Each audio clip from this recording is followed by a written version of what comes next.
I stopped the moment I realized the footsteps behind me weren't my own. Took me longer than it should have to catch on. The sound had been there for a while, echoing through the frozen Niagara section in that particular way sound does down here.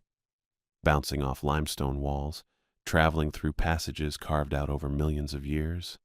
Step, echo, step, echo. The rhythm matched mine perfectly, which is why my brain had filed it away as nothing worth noticing. But then I stopped. Just froze mid-stride with my left boot hovering above the smooth walkway. The footsteps kept going. 2 more beats before they cut off. My boot came down slow. The rubber sole made no sound against the concrete path. I'd been reaching for my radio when I stopped, some half-formed thought about checking in with Remy about the missing geologist. My hand stayed there, fingers brushing the plastic casing clipped to my belt. Didn't grab it. Didn't move at all. The laminated card in my breast pocket felt heavier than it had any right to. 3 inches by 5 inches of Park Service protocols I'd read maybe a dozen times since Lexi handed it to me at the start of my shift. Anomalous occurrence response guidelines, printed in that official font they use for everything. Step 3. If you observe unexplained phenomena, cease movement and count silently to 60 while maintaining visual awareness of your surroundings. 60 seconds.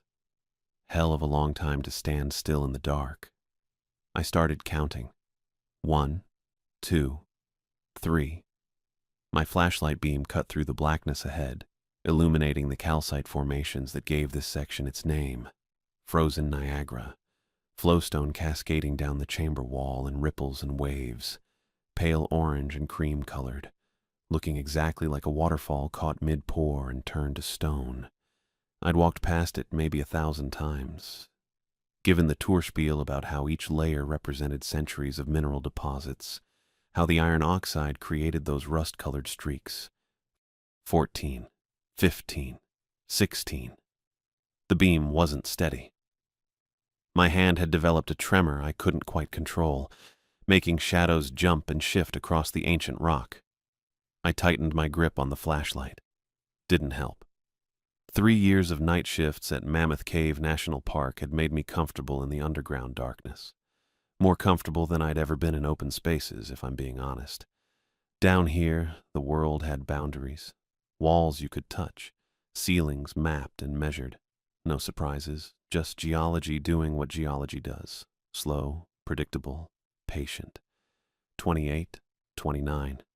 I knew this cave, knew the mineral smell of the limestone, that clean, chalky scent that got into your clothes and stayed there no matter how many times you washed them, knew the way temperature gradients created subtle air currents that brushed against exposed skin, knew which chambers carried sound and which ones swallowed it whole. The air sat at 54 degrees year-round, constant, reliable. I felt it now against my face, against the back of my neck where my uniform collar didn't quite reach. 41, 42. But tonight, everything felt wrong. I couldn't pin it down exactly. Couldn't point to one specific thing and say, that's what's different. The wrongness came from everywhere at once. The air pressure seemed heavier, pressing down on my shoulders, making each breath require conscious effort. My ears kept trying to pop even though I hadn't changed elevation. 53, 54. The usual cave sounds had disappeared. No drip of water from the ceiling joints. No rustle of air moving through distant passages. No settling creaks from the old wooden handrails along the tourist path. Just silence. Complete silence. The kind that shouldn't exist in a living cave system. It pressed against my eardrums. An actual physical sensation, like being underwater without the wet. My pulse hammered loud enough that I could hear it, or maybe feel it. I couldn't tell which. The blood moving through my head became the only sound in the world. 59. 60. I'd finished counting. Protocol said to proceed with caution and report observations at next check-in. I didn't move. My flashlight beam still trembled against the flowstone. The formations looked different somehow. Wrong angles, wrong shadows. I'd photographed this exact section for the Park Service website last month, knew every ridge and hollow, but now the familiar shape seemed off by degrees I couldn't measure. Something had walked behind me in this cave, matched my pace step for step until I stopped, and now the silence sat heavy and patient, waiting to see what I'd do next. Lexi caught me in the equipment room an hour before my shift started. I was checking my spare batteries, running through the usual prep, when she appeared in the doorway without making a sound, didn't knock, just stood there until I looked up. "Need to talk to you," she said.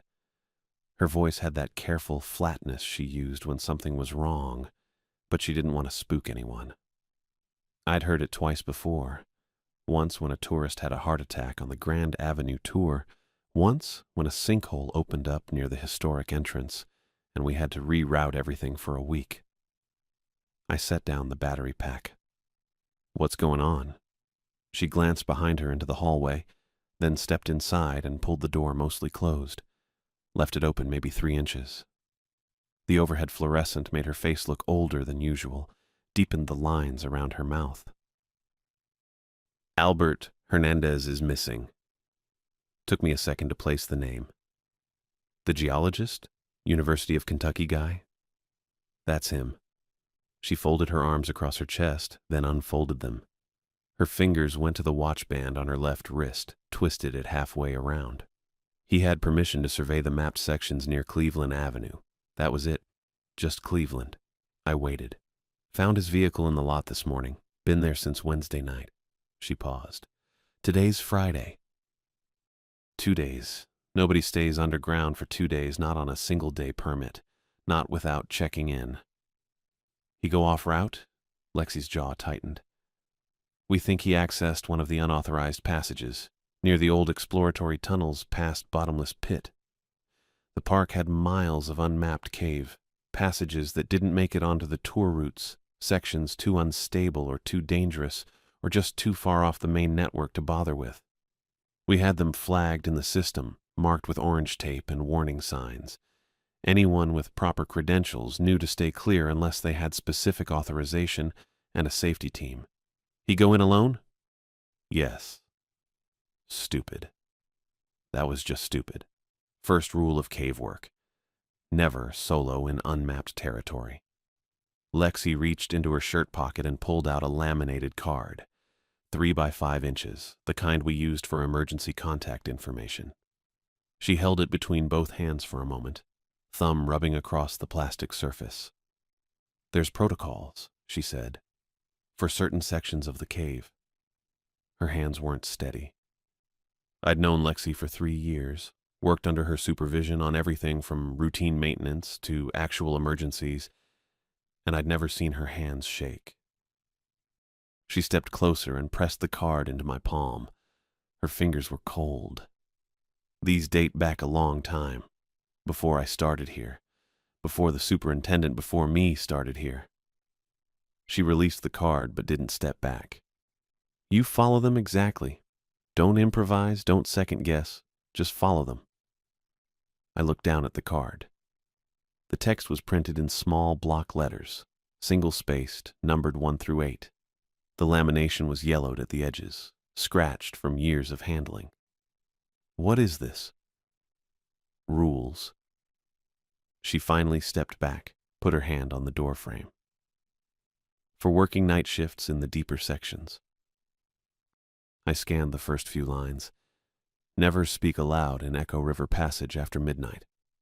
Don't photograph any formation that appears to have moved since your last observation. Avoid the unmarked passage 17 feet northeast of Bottomless Pit overlook." This some kind of hazing thing? The words came out before I could stop them. I looked up, half expecting Lexi to crack a smile, admit this was some elaborate prank the senior rangers pulled on everyone eventually. Her expression didn't change. "It's not hazing, Herman." The way she said it killed any thought of joking. She wasn't annoyed or defensive. She was just stating a fact, flat and final. I went back to the card. Rule 4. If you hear your name called from an unexplored passage, do not respond and do not investigate. Rule 5. Mark your path at every intersection and verify marks are unchanged when you return. Rule 6 was underlined. Twice. Heavy black ink that had bled slightly into the lamination. If your flashlight reveals a figure that casts no shadow, immediately close your eyes and do not open them until you hear running water. I read it 3 times. Lexi, what the hell is this? Protocols. She checked her watch. That old silver one she wore every shift. You're assigned to Frozen Niagara and the connecting passages tonight. Hernandez was last logged near that section on Wednesday. You see any sign of him? Equipment, markers, anything, you radio immediately. And these rules, you follow them. She met my eyes. Exactly as written, you understand? I didn't understand a damn thing. But her hands were still trembling, and there was something in her face that made my chest feel tight. Yeah, I understand. She nodded once and left. Didn't say anything else, just walked out and pulled the door closed behind her with a soft click. I stood there holding the laminated card, reading through the rules again. They read like folklore, like those stories teenagers tell each other on camping trips, trying to see who scares first. The kind of stuff you laugh about later. I folded the card and slipped it into my breast pocket. Finished checking my batteries, clipped the radio to my belt, grabbed my pack, and headed for the cave entrance. Figured I'd humor her. Lexi had her reasons for everything, even if they didn't always make immediate sense. Maybe it was some old Park Service tradition, some way of keeping rangers alert during solo night shifts. Follow the spooky rules, stay focused, don't get complacent. That was before I found the pack. 3 hours into my shift, I was doing a routine sweep of the Frozen Niagara section. Just visual checks, looking for trip hazards or handrail damage, making sure nothing had changed since the last tour group came through that afternoon. Standard stuff. The pack was sitting against the wall maybe 15 feet from the main viewing platform, dark blue canvas, medium-sized hiking style with padded straps. Wasn't there on the last inspection log. I checked the notes before starting my route. I approached it slowly, flashlight beam steady on the fabric. No movement, no sound except my boots on the concrete path. It was open, top flap folded back, main compartment unzipped. I crouched down beside it, careful not to touch anything yet. Played the light across the contents. 2 water bottles, both still sealed, full. A rolled-up topographic map with the Park Service logo visible on the edge. A yellow field notebook with a rubber band around it. Granola bar, and a sandwich in a clear plastic container, the kind with the snap lock corners. The sandwich had 1 bite taken out of it. Roast beef, maybe. Lettuce. The edges of the bread were starting to curl. Nobody leaves their supplies behind underground. That's basic. Your water, your food, your light sources, those stay with you every single second. You don't set down your pack and wander off. You don't leave it behind to come back later. Not in a cave. Not ever. I pulled my radio from my belt, pressed the transmit button. Base, this is Hansen. You copy? Static. Just white noise hissing from the speaker. I tried again. Base, this is Hansen at Frozen Niagara. Found some abandoned equipment. Need to report. More static. Louder this time with a weird rhythmic pulse underneath. Almost sounded like breathing. I checked the radio settings. Everything looked normal. Channel 3, same as always. Volume at 70%. Battery indicator showing full charge. Lexi, you there? This is Herman. I've got... The static cut out completely. Dead air. Not even the usual carrier hum. Then I heard it. Footsteps. Behind me. Moving at the same pace I'd been walking 30 seconds earlier. Before I stopped to examine the pack. That was when I understood the rules weren't folklore at all. I started walking again. My legs felt wooden, mechanical, left foot, right foot. The count had finished, and protocol said proceed with caution, so I proceeded. The footsteps behind me resumed immediately, matching my pace exactly. Boot sole on concrete, half a second pause, another boot sole on concrete. Mine and the echo. That wasn't an echo. I kept my breathing steady. Didn't speed up, didn't slow down. Just maintained that same measured pace I'd been using for the last 3 hours. The one that ate up ground without wasting energy. The one I'd learned doing night patrols in passages that stretched for miles. The barrier came up on my right. Waist-high metal rail with a faded red sign. Authorized personnel only beyond this point. I ducked under it without stopping. The walkway ended 5 feet later. Concrete gave way to uneven limestone. The tourist path replaced by raw cave floor that required actual attention. I'd been in these sections before. Maintenance checks, geological surveys, that photo documentation project last spring. Knew them well enough in theory. Never at night. Never alone. Never with something walking behind me that stopped when I stopped. The electric lights ended at the barrier. One moment I had that dim amber glow the Park Service installed back in the 90s. Next moment, just the beam from my flashlight cutting through darkness so complete it felt solid. The kind of dark you don't get anywhere on the surface. The kind that presses against your eyes even when they're open. My flashlight carved out a circle maybe 15 feet across. Everything beyond that didn't exist. I swept the beam left, then right, mapping the passage ahead. The formations rose up out of nothing, pale columns of flowstone, clusters of stalactites hanging from ceiling I couldn't see, stalagmites reaching up to meet them, frozen stone waterfalls caught mid-pour. Something was wrong with them. I documented this section, measured it, photographed it, written descriptions for the geological survey team. Knew every major formation, every significant feature. The massive column we called Giant's Leg stood 30 feet ahead on the left. The twin flowstone cascades nicknamed Sisters bracketed the passage another 20 feet beyond that. They were all there, all in the right positions, but they looked wrong. I stopped walking. The footsteps behind me continued for 2 beats, same as before, then cut off. My beam held steady on Giant's Leg. 50,000 years of calcium carbonate deposits, 12 feet tall and maybe 4 feet across at the widest point, cream-colored with those characteristic rust streaks where iron oxide leached through. I'd spent 40 minutes photographing it from 8 different angles.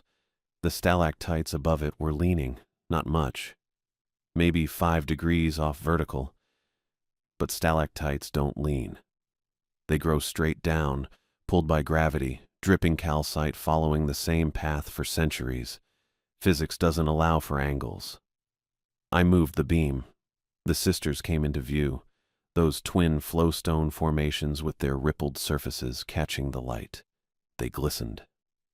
Not the dull matte finish of dry calcite, actual wetness, like they were actively flowing, like water was running over them right now.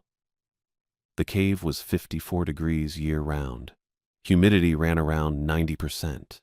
The formation stayed damp sometimes, sure, but this was different. This was slick, wet enough to reflect my flashlight beam in streaks and pools. I checked my watch, 3:42 in the morning. My hand was shaking hard enough that the numbers blurred. Keep moving. That's what the protocol said. Proceed with caution, maintain visual awareness, report at next check-in. I started walking again.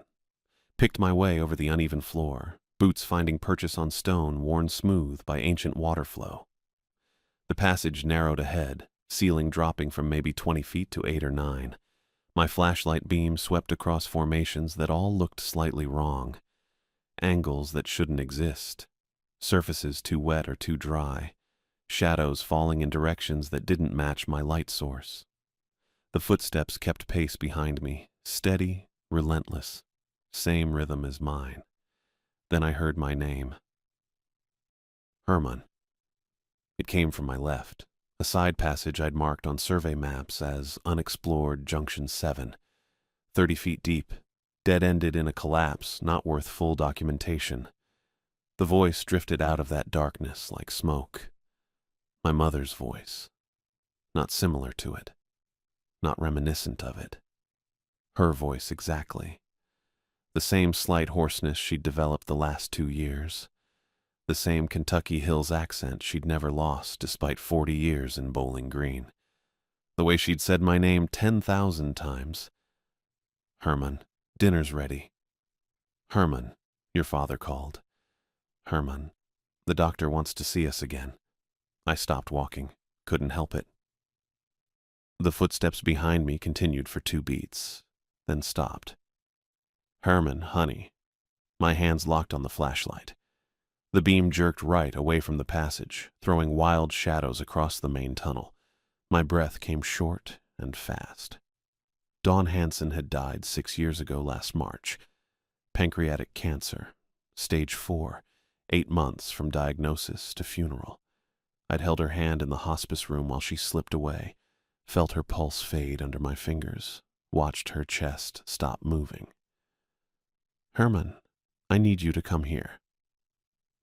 The same tone she'd used when I was 12, and she'd found me in the backyard at midnight, looking for the dog that had run off. Patient, concerned, that specific combination of worry and relief. My throat tried to respond, tried to shape words. Mom? Is that? I bit down on my tongue hard enough to taste copper. Rule 5. If you hear your name called from unexplored passages, do not respond or investigate. I pulled the laminated card from my breast pocket, had to switch the flashlight to my left hand, and the beam went everywhere except where I needed it. Finally got the card up where I could read it. Rule 5, underlined once. If you hear your name called from unexplored passages, do not respond or investigate. Herman, please, I'm lost. My hands were shaking so badly I nearly dropped the card. I shoved it back in my pocket, got both hands on the flashlight again. The beam steadied slightly. Not much. Enough. I started walking. Forward. Deeper into the passage. Away from unexplored Junction 7. Away from my mother's voice calling from the darkness. Herman, don't leave me here. I kept walking, focused on my boots, on the stone under them, on maintaining that steady pace. Left foot, right foot.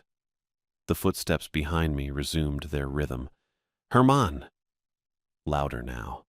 Not angry, frightened. The way she'd sounded, that night. Dad didn't come home from his shift. The night before we found out about the accident. Raw fear and desperate need. I didn't respond, didn't turn around, didn't acknowledge it. The passage curved right. I followed it, putting stone between me and that side junction. My jaw ached from clenching. Sweat ran down my spine despite the constant 54 degrees. Herman, please. I'm scared.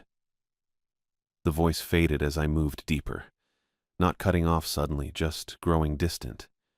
The way sound actually travels in caves, diminishing with space and stone.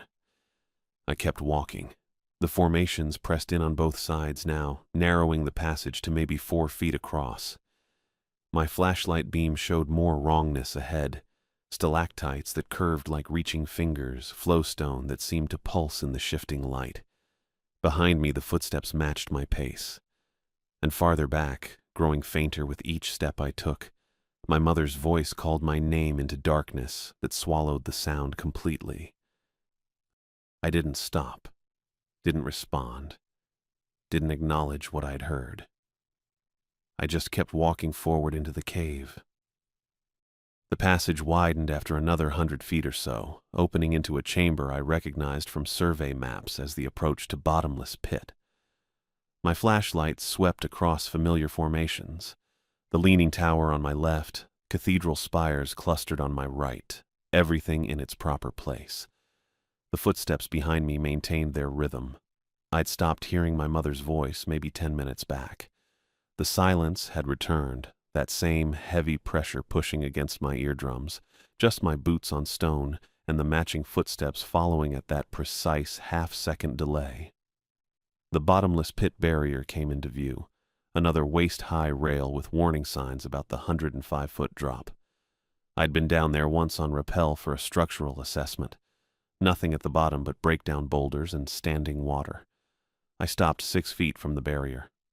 The footsteps continued.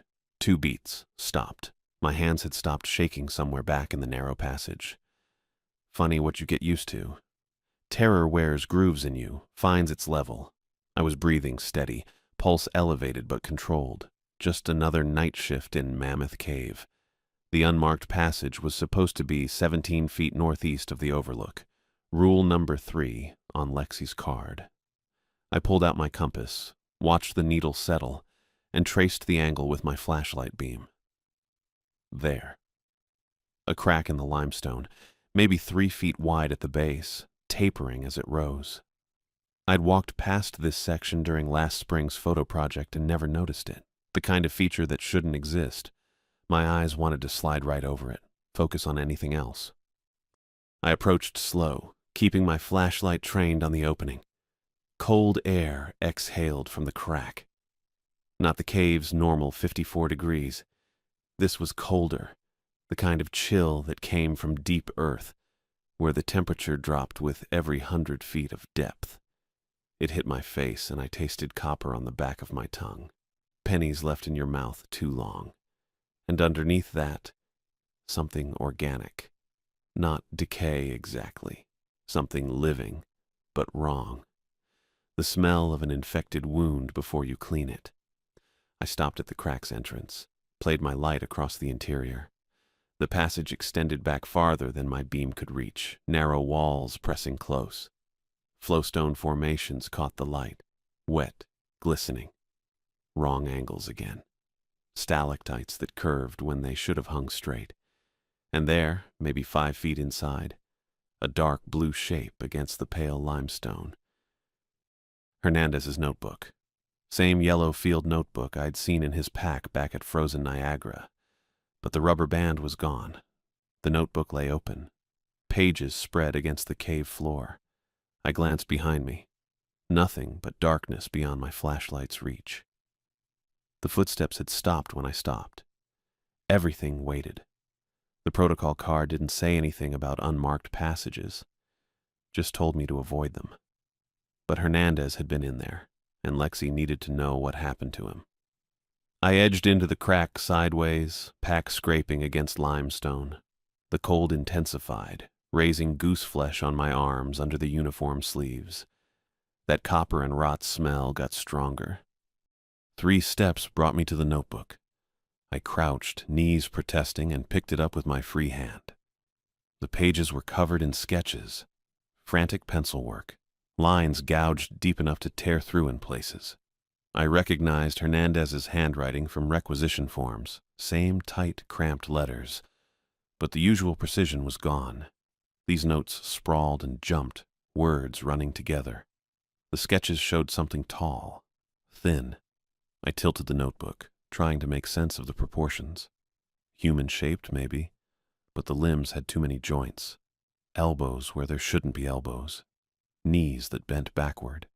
The figure appeared on page after page, drawn from different angles, with measurements and annotations crowding the margins. Observes but does not approach, one note read. Matches movement. Stops when I stop. No sound from it, none, not breathing, not footsteps. My throat went dry. I flipped forward. The handwriting deteriorated, letters getting bigger and more erratic. Whole words scratched out, rewritten, scratched out, again. It's following me deeper. Can't find the main passage. Marks I left are gone. Radio dead. Batteries fresh but completely dead. The final entry took up an entire page, written in letters nearly an inch tall. It doesn't move when you watch it, only when you look away. Underneath, smaller. Don't blink. My hands started shaking again. I closed the notebook, shoved it into my jacket pocket, and backed out of the crack. The limestone scraped my shoulders. That cold air followed me out, carrying its copper rot smell. I emerged into the main chamber and turned back toward the passage I'd come from. My flashlight caught movement 30 feet down, back the way I'd walked. I froze, beam steady on the figure standing motionless in the center of the passage. Ranger uniform, khaki shirt and pants, dark boots, radio clipped to the belt. Flashlight in the right hand, beam pointed at the ground. The figure had my face. Not similar. Not close. Exactly my face. Sandy brown hair cut to the same length I'd trimmed it last week. Same narrow features, same cheekbones, same height and build. Even the same crow's feet at the corners of its eyes. It stood completely still. Didn't breathe. Didn't shift its weight. Didn't blink. A photograph of me standing upright in the dark. I angled my light, directing the beam past the figure's shoulder. The cave wall behind it caught the light. Pale limestone, iron oxide streaks, moisture glistening on flowstone formations. No shadow. The figure cast no shadow on the wall. My light hit it square, should have thrown a clear silhouette on the rock behind, but there was nothing.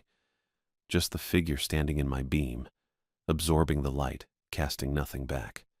Rule 6 burned in my memory. If your flashlight reveals a figure casting no shadow, immediately close your eyes and keep them closed until you hear running water. But I couldn't close my eyes, couldn't look away, because Hernandez's final note was screaming in my head. It doesn't move when you watch it, only when you look away. Blood ran cold in my veins. Actual physical sensation, like ice water replacing what should have been warm. My heart hammered against my ribs, but my breathing had gone shallow. Quiet. The thing wearing my face stood motionless 30 feet down the passage, blocking the path back to frozen Niagara, back to the main cave, back to the surface. I stared at it. It stared back with my own hazel eyes, and I understood with absolute certainty that the moment I stopped watching, it would move. I shut my eyes. The rule card had said immediately, and I'd wasted maybe 3 seconds staring at that thing wearing my face before my brain caught up. My eyelids came down, and the darkness behind them felt different from the cave darkness. Warmer, safer, wrong in a better way.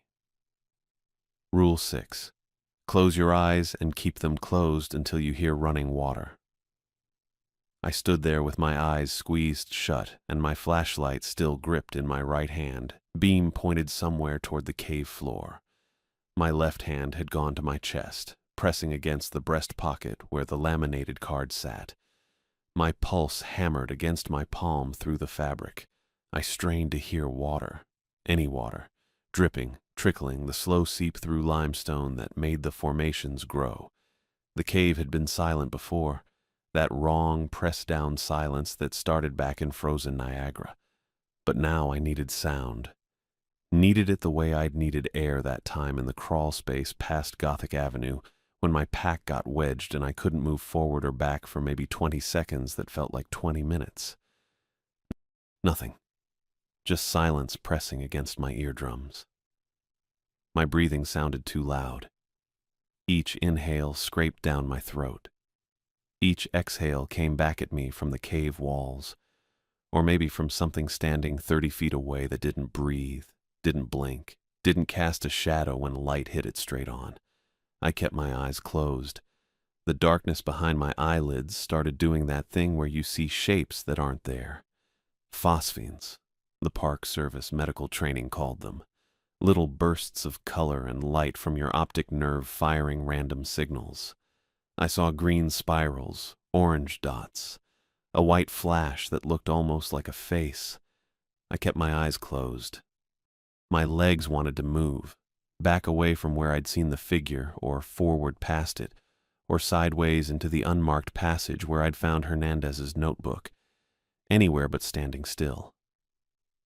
But I didn't know where it was now. Didn't know if it had moved the moment my eyes shut. Could be anywhere. Could be right in front of me. The silence stretched out. Then I heard footsteps. Slow. Deliberate. Not the matched pace rhythm from before, not the half-second delay that had followed me from frozen Niagara through the passages. These were different, measured, coming closer. Boot strikes on limestone, each one distinct and separate.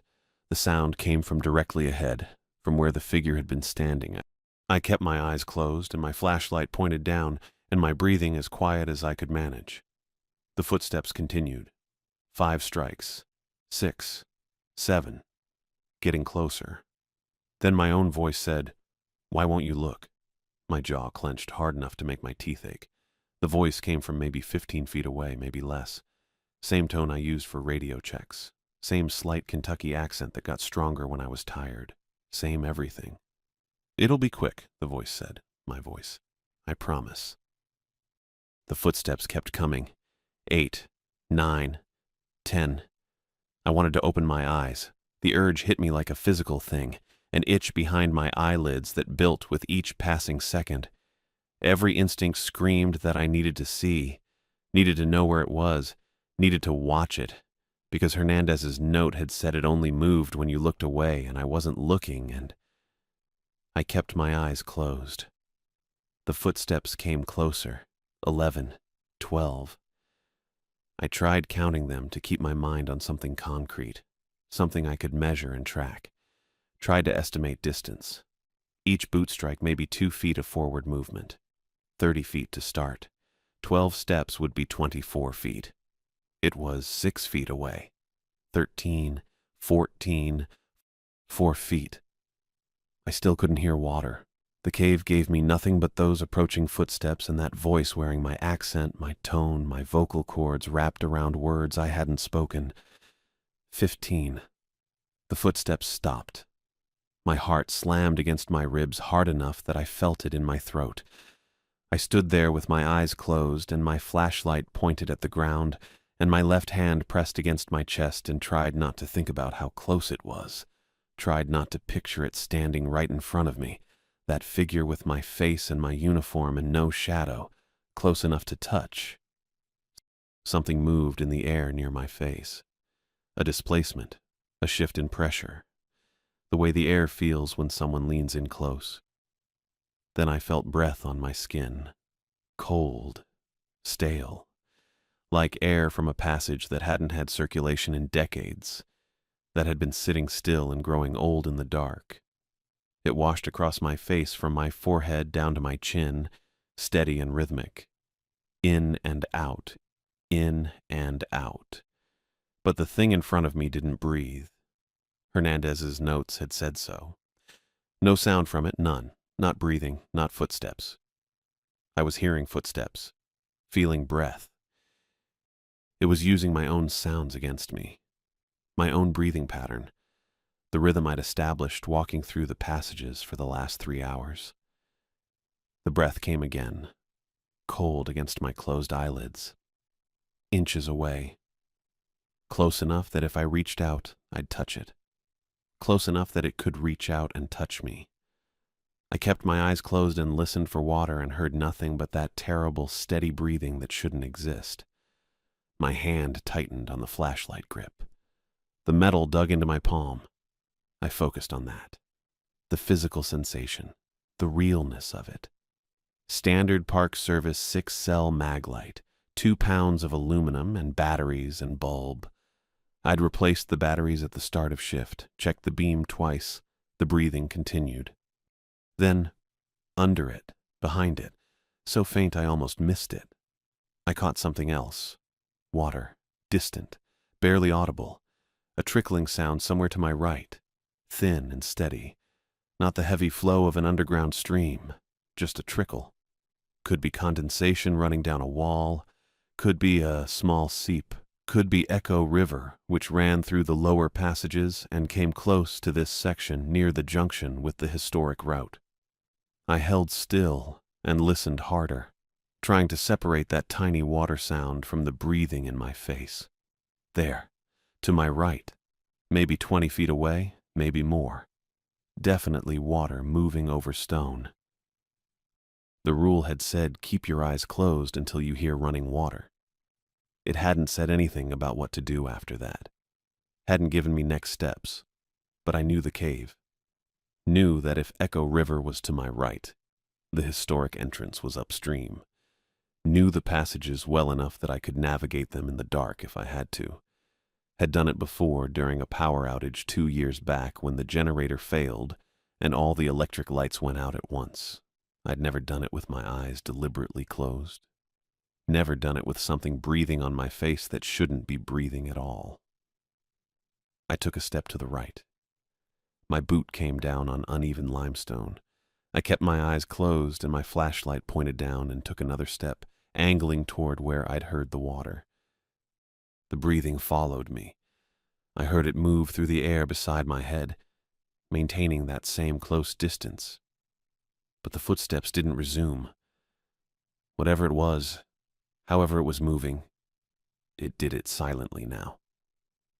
Just that cold, stale breath tracking me through the dark.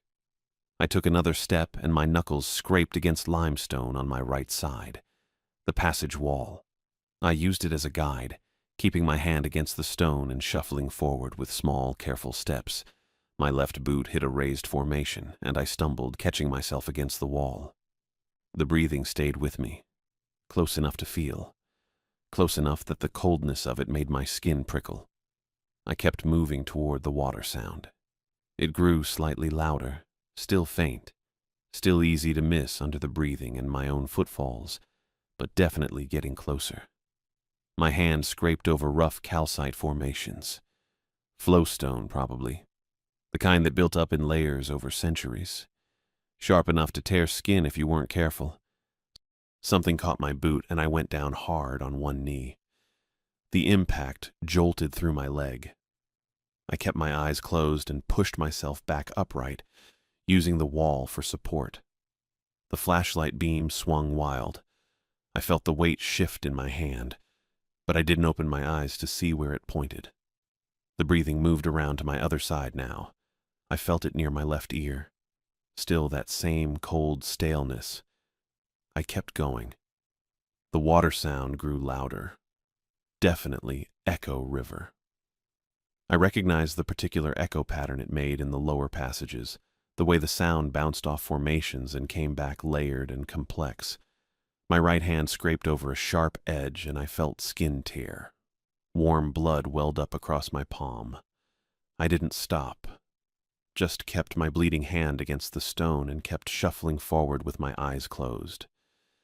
The breathing stayed with me, but the footsteps never came back. Whatever it was, it moved like smoke now, like air itself. Just that cold breath tracking me step by step through the passage. The water sound built until I could hear it echo off the walls, loud enough that it filled the space around me, loud enough that the rule's condition was met. I'd heard running water, could open my eyes now if I wanted. I opened them. The flashlight beam showed rough limestone walls close on both sides. Formations I didn't recognize. I'd come maybe 40 feet with my eyes closed, navigating blind. And I had no idea exactly where I was anymore. But the water sound came from directly ahead, and when I moved forward 3 more steps, I saw it, Echo River, running dark and cold through a channel it had cut over millennia. I ran. Didn't think about it, didn't plan it, just moved. My boots pounded against stone and I followed the river upstream, keeping it on my left. The flashlight beam bounced wild as I ran, showing formations and walls and ceiling in stuttering flashes. Behind me, nothing. No footsteps, no breathing. Just the sound of water and my own ragged gasps and my boots striking limestone. I didn't look back. The river led me through passages I half recognized, past formations that showed up in fragments in my flashlight beam. The cave opened up around me, and I kept running, following the water because it flowed from the historic entrance direction, because I knew this route, because stopping meant thinking about what had just been inches from my face. I ran until my lungs burned and my legs shook and the passage ahead started looking familiar in a real way. Not just a maybe I've been here way. Ran until I saw electric lights in the distance, the amber glow of the tourist route. I didn't look back, didn't slow down, just kept the river on my left and followed it toward the entrance. toward the surface, toward air that hadn't been underground for 600 million years. Kept running and didn't look back. The historic entrance materialized out of darkness 30 minutes into my run. Pale gray light filtered down through the opening. Early morning dawn cutting through the black like a blade. I climbed the final slope on hands and knees, flashlight abandoned somewhere in the last quarter mile when the battery finally died. My right palm left blood smears on the limestone. The cut from that sharp edge wasn't deep, but it wouldn't stop bleeding. Lexi stood at the top, waiting for me. She wasn't alone. Remy and Audrey flanked her on either side, both in full gear with packs and coiled rope. Behind them, 6 more rangers I recognized from day shift stood in a loose semicircle. Search and rescue configuration. They'd been preparing to come down after me. I pulled myself over the threshold and onto the concrete pad just inside the entrance building. My legs gave out. I sat there breathing hard, tasting copper and limestone dust. Lexi crouched down in front of me. She didn't ask if I was okay, didn't ask what happened. She just looked at me with those dark brown eyes behind wire-rimmed glasses and waited. I found... My voice came out rough, barely recognizable. I found Hernandez's notebook in the unmarked passage, the one 17 feet northeast of Bottomless Pit. Remy shifted his weight. Audrey's hand moved to her radio, then stopped. There was something down there. I pulled the blue field notebook from my jacket pocket. The pages were bent from being shoved in there during my stumble. It wore my face. It didn't cast a shadow. It followed me, and I closed my eyes, and I heard water, and I ran. The words tumbled out fragmented and disordered. Not how I'd normally report. Not how I'd been trained. Lexi reached out slowly and took the notebook from my hand. She opened it to the first page with Hernandez's sketches, the tall figure with too many joints. She flipped through without expression, stopped at the final entry in those inch-tall letters. She closed the notebook. "Audrey, get the first aid kit," she said quietly. "Remy, stand down the..."